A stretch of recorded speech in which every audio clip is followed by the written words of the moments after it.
مرکز یکجہتی اسلام، افلاک سے اونچا شہ لالاک کا ہے نام، ہے ذات نبی مرکز یکجہتی اسلام، افلاک سے اونچا شہ لالاک کا ہے نام۔ اعوذ باللہ من الشیطان الرجیم، بسم اللہ الرحمن الرحیم،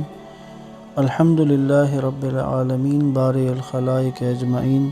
ثم الصلاة والسلام علی اشرف الانبیاء والمرسلین، حبیبنا و حبیب الہ العالمین، الذی سمی فی السماء احمد وفی الارضین بابی القاسم محمد صلی اللہ علیہ وآلہ وسلم، وعلی آلہ الطیبین الطاہرین المعصومین، ولعنۃ الدائم علی اعدائہم اجمعین من یوم عداوتہم الی قیام یوم الدین۔ السلام علیکم ورحمۃ اللہ وبرکاتہ۔ سیرت النبی آڈیو سیریز کے قسط نمبر 60 میں خوش آمدید۔ رسول گرامی قدر صلی اللہ علیہ وآلہ وسلم کے اعلان نبوت سے لے کر ہجرت تک کے 13 سال کے واقعات کو آپ کی خدمت میں باری باری بیان کرتے رہے، اور شعب ابی طالب کا جو زمانہ تھا، 7ویں بعثت کے جو 3 سال تھے 10ویں بعثت تک، یہ ایک سخت دورانیہ تھا اللہ کے نبی کی اس تحریک میں، اس پورے جد و جہد میں کہ جو گزرا۔ اور جیسا کہ پچھلی قسط میں آپ نے ملاحظہ فرمایا کہ اللہ کے نبی نے بتا دیا کہ اس معاہدے کو کہ جو قریش کے لوگوں نے بنی ہاشم کے خلاف، رسول خدا کے خلاف جو معاہدہ باندھا تھا، اس کو اللہ کے حکم سے دیمک نے چاٹ لیا ہے، اور اس تحریر میں جہاں جہاں خدا کا نام تھا اس کے علاوہ ساری تحریر کو دیمک کھا چکا ہے۔ اور یہ جب ثابت ہو گیا اور اس معاہدے کو جب کھولا گیا تو بالکل ویسا ہی تھا جیسے رسول خدا نے فرمایا۔ اس کے بعد پھر قریش کے کچھ لوگ بھی ایسے تھے کہ جو نسبتاً رسول خدا اور بنی ہاشم کا جنہوں نے ساتھ دیا، اور اس کے بعد اس معاہدے کو منسوخ کر دیا گیا اور بنی ہاشم دوبارہ اپنے گھروں میں آ گئے اور ایک عام زندگی شروع ہو گئی۔ چند ایک واقعات اس کے بعد کے ہیں جن کو باری باری آپ کی خدمت میں عرض کروں گا۔ ان واقعات میں زیادہ تر کوشش کی ہے کہ ہم منابع سے استفادہ کریں، تو کچھ کتابیں جن سے ان واقعات کے لیے استفادہ کر رہا ہوں، جیسا کہ میں نے بیچ میں بھی حوالے میں عرض کیا، سیرت ابن ہشام ہے کہ جو سیرت میں نسبتاً سب سے قدیم ترین اور مستند کتاب اس کو قبول کیا جاتا ہے، اور طرفین میں قابل قبول ہے، مکتب صحابہ میں بھی اور مکتب اہل بیت میں بھی اس کتاب سے استفادہ کیا جاتا ہے۔ دوسری کتاب وہ سیرت النبی آیت اللہ جعفر سبحانی کی کتاب، اس سے بھی استفادہ کر رہے ہیں ہم۔ تو ایک واقعہ جو اس دوران نقل ہے کہ اب جب یہ جو بائیکاٹ تھا بنی ہاشم کا وہ بھی ختم ہوا، اور اب اللہ کے نبی نسبتاً تبلیغات کے امور انجام دے رہے تھے، تو اب قریش یہ کوشش کر رہے تھے کہ باہر سے جو کوئی بھی مہمان اندر آتا مکہ میں تو اس کو رسول خدا تک پہنچنے سے، اللہ کے نبی کی بات سننے سے منع کرتے تھے۔ تو ان میں سے بہت سارے ایسے افراد ہیں، کچھ اگر بالخصوص اگر کوئی مشہور و معروف شخصیت آ جائے، کسی قبیلے کا سردار آ جائے، کوئی جانی پہچانی شخصیت آ جائے، تو قریش جو ہیں وہ جا کر اس کو خصوصی تاکید کرتے تھے کہ رسول خدا سے نہ ملے، رسول خدا کی باتوں کو نہ سنیں۔ انہی میں سے ایک واقعہ جو سیرت ابن ہشام نے نقل کیا وہ طفیل ابن عمرو الدوسی ہے۔ یہ رسول خدا، ابن اسحاق لکھتا ہے کہ ابن اسحاق سے نقل کیا ابن ہشام نے سیرت ابن ہشام میں، کہتے ہیں کہ رسول اللہ صلی اللہ علیہ وآلہ وسلم اپنی قوم کی حالت دیکھ کر انہیں نصیحت فرمایا کرتے تھے، اور جس آفت میں وہ مبتلا تھے اس سے نجات کی جانب بلاتے تھے۔ قریش کی یہ حالت ہو گئی تھی کہ جب اللہ تعالیٰ نے آپ کو ان سے محفوظ کر دیا تو لوگوں کو اور عرب کا جو شخص بھی ان کے پاس آتا اس کو آپ سے ڈراتے تھے۔ طفیل ابن عمر بیان کرتا ہے کہ وہ مکہ میں ایسے وقت میں آیا کہ رسول اللہ صلی اللہ علیہ وآلہ وسلم وہیں تشریف فرما تھے، تو ان کی جانب قریش کے بہت سے لوگ گئے۔ یہ طفیل ابن عمر کے پاس قریش کے بہت سے لوگ گئے، اور چونکہ طفیل جو ہے وہ اپنے قبیلے کے بلند پایہ لوگوں میں سے تھا اور شاعر بھی تھا، عقل مند تھا، تو قریش کے ان لوگوں نے طفیل سے کہا کہ اے طفیل، تم ہماری بستیوں میں آئے تو ہو، لیکن دیکھو اس شخص نے کہ جو ہمیں میں سے ہے ہمیں سخت مشکل میں ڈال رکھا ہے، ہماری جماعت کو اس نے پراگندہ کر دیا ہے اور ہمارے معاملے کو پریشان کر ڈالا ہے۔ اس کی ایک ایک بات جادو جیسی ہوتی ہے، بیٹے کو اس کے باپ سے، بھائی کو بھائی سے، شوہر کو اس کی بیوی سے جدا کر دیتا ہے۔ ہمیں تمہاری اور تمہاری قوم کی نسبت اسی فتنے کا خوف ہے جو ہم میں داخل ہو چکا ہے، اس لیے تم اس شخص سے بات نہ کرو اور نہ اس کی کوئی بات سنو۔ انہوں نے کہا، وہ طفیل کہتا ہے کہ وہ لوگ میرے ساتھ یہاں تک لگے رہے کہ میں نے پکا ارادہ کر لیا کہ نہ رسول اللہ کی بات سنوں گا اور نہ ان سے کوئی بات کروں گا۔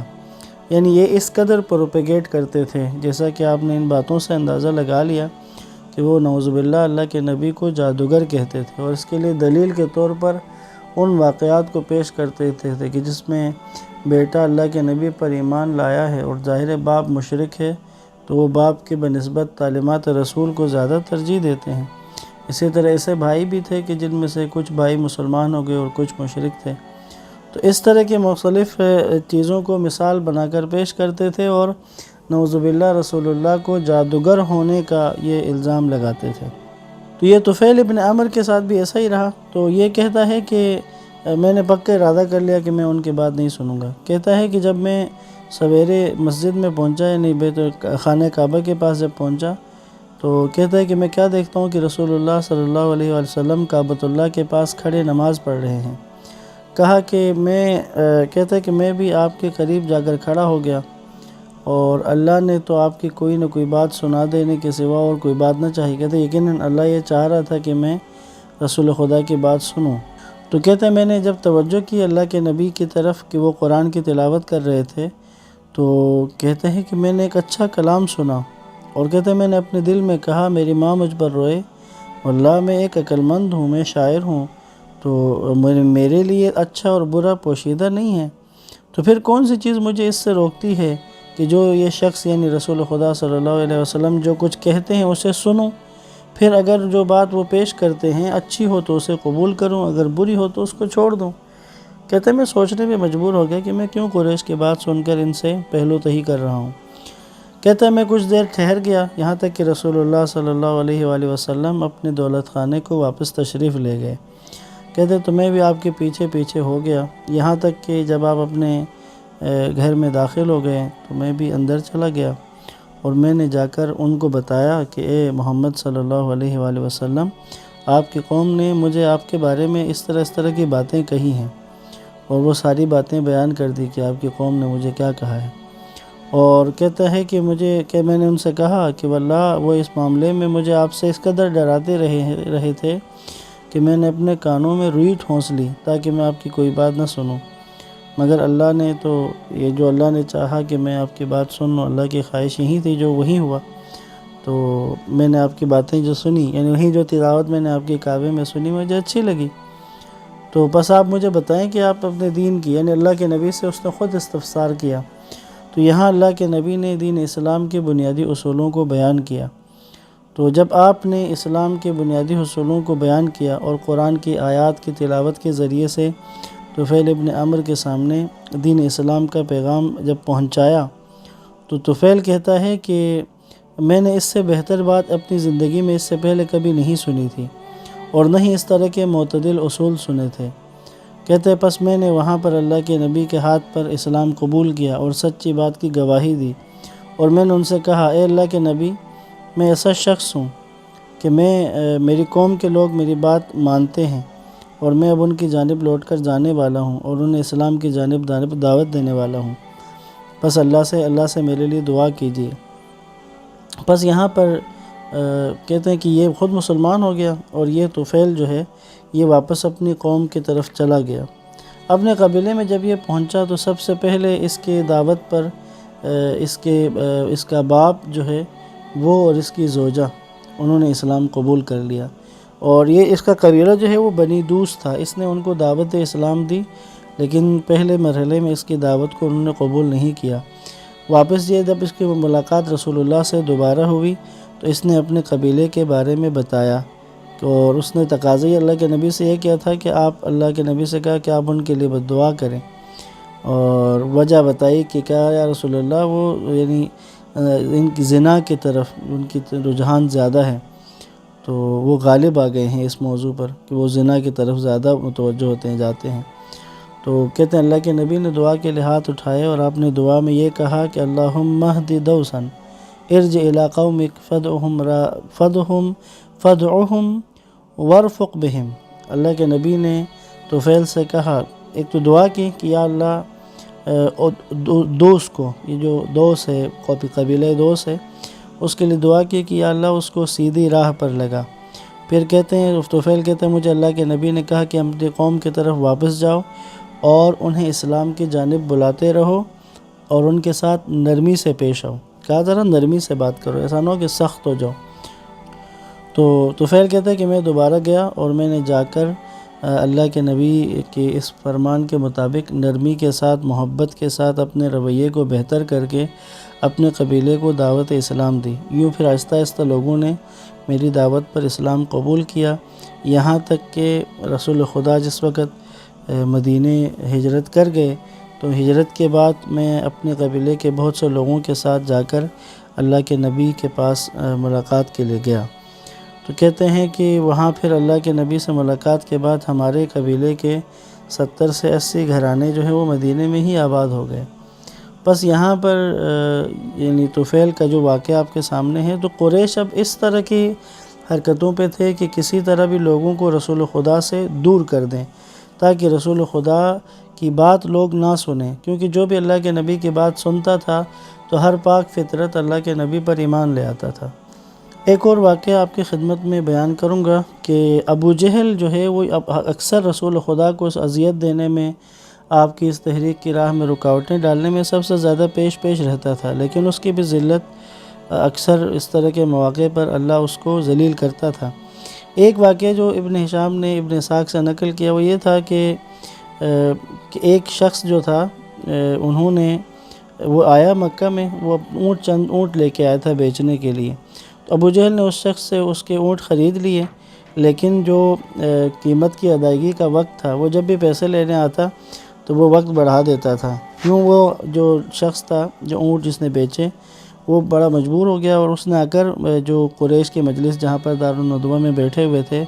وہاں آ کر اس نے آواز دی۔ کہتے ہیں جب یہ بات کر رہا تھا تو اس وقت رسول خدا بھی مسجد الحرام میں تشریف فرما تھے۔ کہتے ہیں اس شخص نے آ کر کہا، ایک گروہ قریش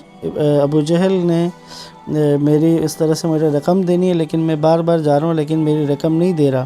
تو کوئی ہے جو اس کے خلاف میری مدد کرے، میری دادرسی کرے،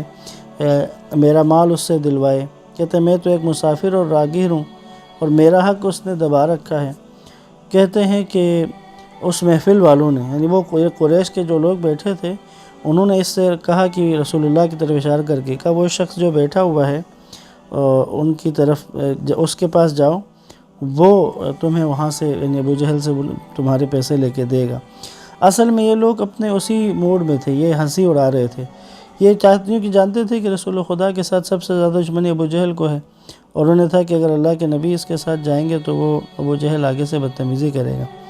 خیر یہ کہتے ہیں یہ شخص رسول اللہ کے پاس گیا اور آپ کے پاس جا کر اس نے اپنی بات بیان کی، تو کہتے ہیں اللہ کے نبی اس کے ساتھ چلے ابو جہل کی طرف۔ یہاں سے آگے لکھتے ہیں کہ ابو جہل کے گھر تشریف لے گئے اور اس کا دروازہ کھٹکھٹایا۔ کہتے ہیں اس نے اندر سے آواز دی، کون ہے؟ اللہ کے نبی نے کہا میں محمد صلی اللہ علیہ وسلم ہوں، باہر آؤ۔ کہتے ہیں وہ باہر آ جاؤ۔ کہتے ہیں وہ باہر آیا، کہتے ہیں اس کی حالت ایسی تھی، اس کا چہرہ خوف سے پر تھا۔ جب وہ باہر آیا تو اللہ کے نبی نے کہا اس شخص کو اس کا حق دے دو۔ کہتے ہیں ابو جہل نے اور کچھ نہیں کہا، اس نے کہا جی بالکل ابھی دیتا ہوں۔ اندر گیا اور لا کر اللہ کے نبی کے کہنے پر اس نے آ کر اس شخص کو اس کے پیسے دے دیے۔ یوں اللہ کے نبی کی بات پر اس طرح سے اس نے کیا۔ تو کہتے بعد میں ابو جہل جب قریش کے پاس آیا تو قریش بڑے حیران میں ہو گئے، انہوں نے کہا ارے کم بخت تجھے کیا ہو گیا، ہم نے تو ایسا نہیں دیکھا تھا، تو نے کیا کیا؟ کہتے ہیں ابو جہل نے کہا کہ جب انہوں نے میرا دروازہ کھٹکھٹایا اور میں نے ان کی آواز سنی تو ان کی آواز سے مجھ پر ان کی رعب ایسی طاری ہو گئی تھی کہ میری حالت ایک پتلے کی سی ہو گئی۔ اور کہتے جب میں نے دیکھا تو اللہ کے نبی کے پیچھے ایک بڑا اونٹ مجھے دکھائی دیا، اور وہ اتنا بڑا تھا کہ مجھے لگا اگر میں تھوڑی سی بھی ہٹ درمی کروں گا تو وہ اونٹ مجھے کھا جائے گا۔ یہ وہ معجزہ، خیر معجزہ تھا اللہ کے نبی کا، اس مظلوم اور محروم شخص کو اس کا حق ابو جہل سے دلوایا۔ یہاں بات کا اختتام کرتا ہوں، انشاءاللہ اگلی قسط میں بات کو آگے بڑھائیں گے۔ والسلام علیکم ورحمۃ اللہ وبرکاتہ۔